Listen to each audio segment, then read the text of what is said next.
Okay, slide back. Hello everyone. I'm Jarrell. I'm not a reviewer and I'm not a YouTuber. I'm not a YouTuber. But this is a Tanglewood mandolin. I got this recently and I wanted to make a review to help people decide whether or not they want to pick up a Tanglewood mandolin. Um, right off the bat, I'm just going to say you can stop this video now. Go and buy it. If you're looking at it and wondering if you want to buy it, get it now. I can't even remember how much I paid for this thing because as soon as it showed up and I played it, my heart melted in my chest. There was nothing left. I was goo on the inside because this thing was so beautiful. It melted my icy heart. I love this thing. It's easily my favorite acoustic instrument that I own in terms of just playing it and listening to it. When it arrived, I was just in awe at how pretty the thing is. It is quite pretty. Oh, so pretty. And I didn't see any major flaws or manufacturing defects or anything like that. I'll just sort of show you. I'm not a mandolin doctor. I don't know that much about how all these things are put together, so I can't provide any educated comment on that. But if you want me to make stuff up, I'm more than happy to just make up stuff. So leave a comment if you want me to offer my 2 cents in my next video, and I'll just make up stuff. I don't really know nothing about all that. Um, I did notice something that I wasn't super happy with, and this looks like an instrument that would have been sitting up in a shop. So I ordered this from eBay from a music shop. It's got scuff marks and scratches on it, and it's got all sorts of different colored cloth that's snagged on the inside here. It's snagged on the edges of the fret. So obviously this has been sitting up for a while. They've been wiping it down with who knows what dirty rags are sitting around. So they've sort of scratched it a bit with whatever dirty rag they were cleaning it with. I'm not super happy about that, but things aren't beautiful because they're perfect.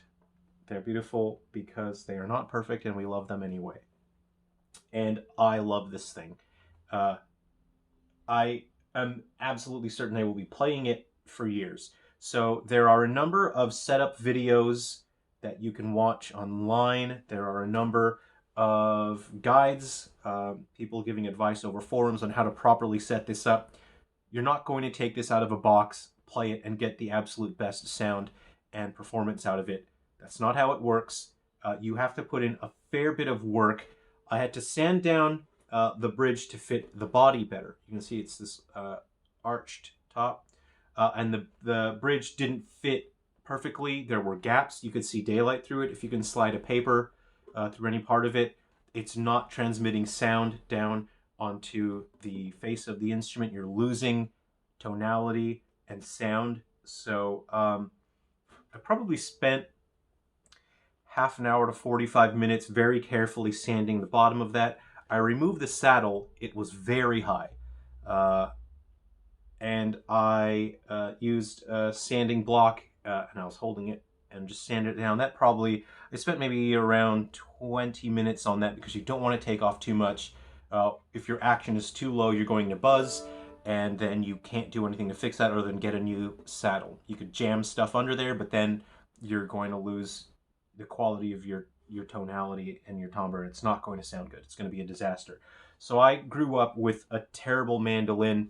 I'll say names. I'll throw some shade right now. It was a $50 Rogue mandolin, and it was a nightmare. It ruined the mandolin for me for many years because it was a terrible instrument. Still is a terrible instrument. Awful build quality. It was terrible to play. Nowhere near set up close to being acceptable for an entry-level person. I feel that if you're giving an entry-level product out, it should be set up to where an entry-level person can play it right out of the box. It was a disaster. It made me hate the mandolin for years, and I wanted to love the instrument. I love the sound, but it was extremely painful. It was physical pain to play. So having this instrument means a huge amount to me because it is an absolute joy to play. I replaced the strings that were sitting on there. They seemed dull. Again, they always put low quality strings on the instrument when you buy them, especially if you're ordering online. Why put the good quality strings? You know, make people buy their own. So I've purchased D'Addario Earthwoods. These are lights. Oh, they feel like angels' hair flowing through my fingers.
I'll do some of the low string.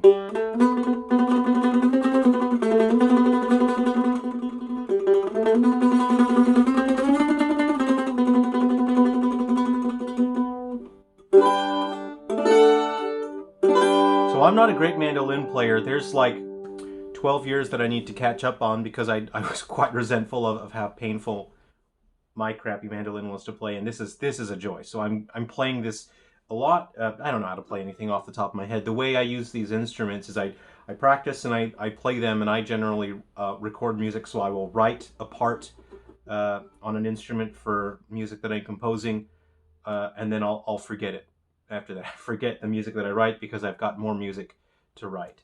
So I don't have a lot of time to perform and memorize music. I'll watch videos, and then I'll play along, and then I'll learn the music when I'm watching a video, so I can physically perform it. But in general, I don't memorize music that I learn because there's a lot of stuff going on up here. Not that much space up there, you know. You gotta pick out the important stuff. So I can't play great. I'm still improving and practicing, just like everyone else. And you're going to see demonstrations of people playing incredible mandolin all over the place. But this is an absolute joy. If you're wondering if you should get a Tanglewood mandolin, I say yes. I give it 3 thumbs up. This is a beautiful, fantastic instrument. I'm looking forward to years and years of playing this thing and just enjoying the sound. I did use my my nut filing kit, and I lowered. Did I? Let me. Yeah, I think I lowered them the slots just a bit. I'll show you where my action is here. I lowered them just a little bit. So there's like a hair's width.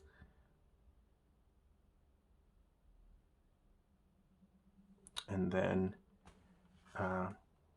here. And I'm sure people will say, whoa, man, that is way too low. You're going to get a lot of buzzing. Well, I'm traumatized by the mandolin that I spent, I don't know, 16, 17, 18 years with. Extremely high action, very difficult to play, very painful. And so I was traumatized by that. And so I thought, I'm going to get this action as low as I can possibly get it. It just feels like, it feels so smooth. It's really fantastic. It's an absolute dream.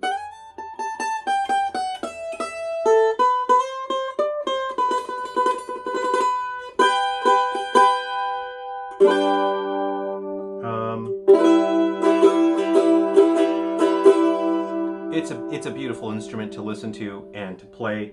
Ooh, just some dissonance. I'm still learning the chords. I'm just randomly putting my fingers places. I'm learning the chords as I go along. But yeah, it's really fantastic. It's really great. So that is the Tanglewood. This guy. I guess I'll put it in the description. I'll put the model model name there. I don't know it off the top of my head.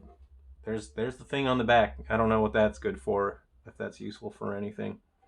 Thanks for stopping by. I'm just kind of rambling. I don't have a script or anything. So thanks for stopping by. I hope this helps you make up your mind on whether or not to get it. My say is yes. I say get it. Oh yeah, I made this. I'm gonna remove this thing. I made this. It doesn't come with the strap. Not where I got it from, but I made this. I just removed it so you could have a better look at it. There you go. Oh, move that guy there. There you go. So I guess I'm gonna be doing another instrument next. I'm just gonna pick something. Anyway, yeah, I hope this was useful to you. That's just me rambling on and on. Now I'm gonna do dulcimer next. How about that? Let's do a dulcimer next. Okay. I hope wherever you are safe and happy and healthy, and you're feeling good with where you are in life right now, and that you're around people who care about you and who you care about. Take care of yourself, and if you want to see a dulcimer, I mean, you can click the next video. I'll do a dulcimer. How about that?